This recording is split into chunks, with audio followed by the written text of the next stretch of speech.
ராதா வந்து எல்லா உண்மையும் வந்து ஒன்று விடாமல் வந்து நம்ம அம்மு கிட்ட சொல்கிறாங்க. அதை கேட்டு அம்மு பயங்கரமாக அதிர்ச்சி அடைகிறாங்க. அப்போது என்னை பெத்த அம்மா வந்து காவேரி மிஸ் தானா? ஆமாடா. எதனால் என் மிஸ் வந்து என்னை வேணாம்னு சொல்லிட்டாங்களா? என் கூட தானே என் மிஸ் இருக்கணும், என் அம்மா என் கூட தானே இருக்கணும், எதுக்காக என் அம்மா என் கூட இல்லை அப்படின்னு சொல்லிட்டு கேட்குறாங்க. அம்மாவுக்கு ஆக்சிடென்ட் ஆகிடுச்சுடா, பழசு எல்லாத்தையுமே வந்து அவங்க மறந்துட்டாங்க. இப்போ நீ யாருன்னு அவங்களுக்கு தெரியல, அவங்களுக்கு கல்யாணம் ஆனதோ குழந்தை பெற்றதோ அவங்களுக்கு தெரியலடா, அதனால தான் உன்னை வந்து அவங்களுக்கு அடையாளம் தெரியாமல் இருக்குது. இதனால தான் அப்பாவும் வந்து எப்படியாவது காவேரி மிஸ்ஸை இம்ப்ரெஸ் பண்ணணும், அவங்கள கல்யாணம் பண்ணி கூட்டின்னு வரணும்னு நினைக்கிறாரு.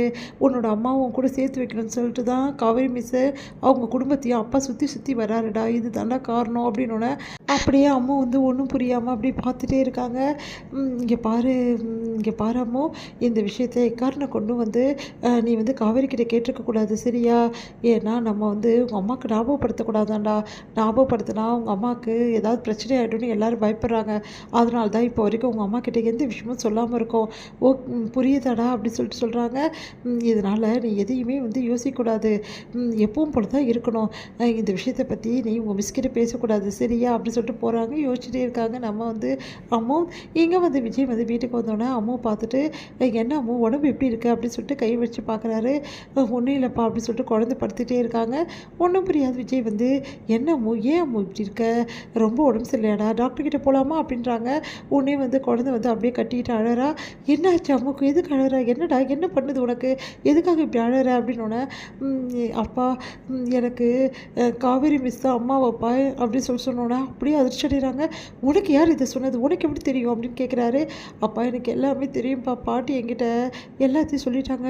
சித்தி சொன்னாங்களா அப்படின்னு, எதுக்காக சொன்னாங்க? இல்லைப்பா நான் ஃபோட்டோ அப்படின்னு சொல்லிட்டு எல்லா விஷயத்தையுமே வந்து குழந்தை வந்து சொல்கிறா. அதை கேட்டு விஜய் பயங்கரமாக அதிர்ச்சி அடைகிறாரு.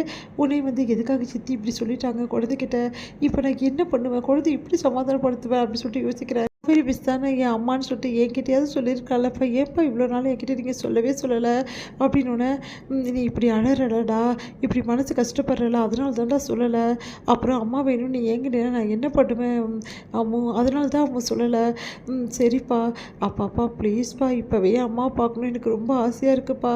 காவேரி மிஸ் தான் என்னோடய அம்மாவை தெரிஞ்சோடனே என்னால் அவங்கள பார்க்காம இருக்க முடியலப்பா, ப்ளீஸ்ப்பா, இப்போவே என்னை கூட்டிகிட்டு போய் காட்டுறேன் அம்மு அப்படி சொல்கிறேன்னா, அப்பா ப்ளீஸ்ப்பா அப்படி சொல்லிட்டு அழுதுட்டு அப்படியே வந்து கட்டி பிடிச்சிக்கிறாங்க அம்மா.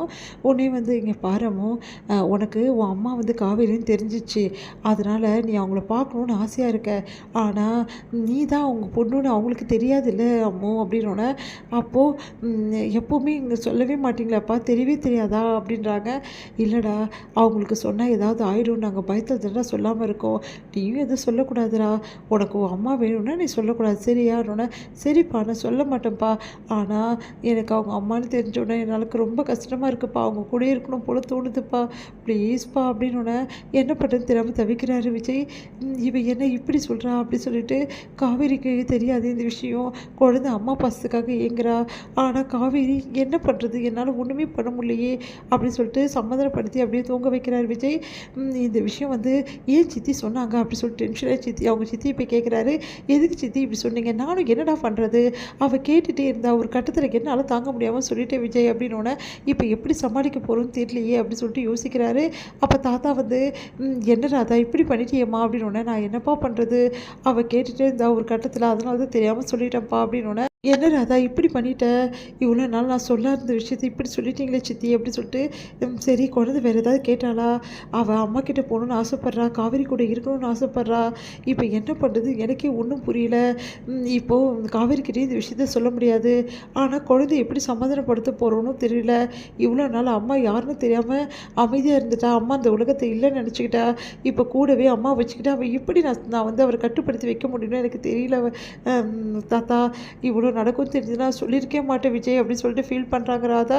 விடுங்க சித்தி, நடக்கிறது என்ன நடந்து தானே தீரணும், அது நம்ம கையில் எதுவும் இல்லைல்ல, எப்படினாலும் உண்மை ஒரு நாள் வெளியே வரும் தானே விஜய் அப்படின்னு சொல்லிட்டு சொல்கிறாங்க நம்ம வந்து தாத்தாவும். அதனால் விஜய் வந்து யோசிச்சுட்டே இருக்காரு, இதுக்கு வேறு என்ன பண்ணலாம் அப்படின்னு சொல்லிட்டு குழந்தைய எப்படி சமாதானப்படுத்துகிறாங்க.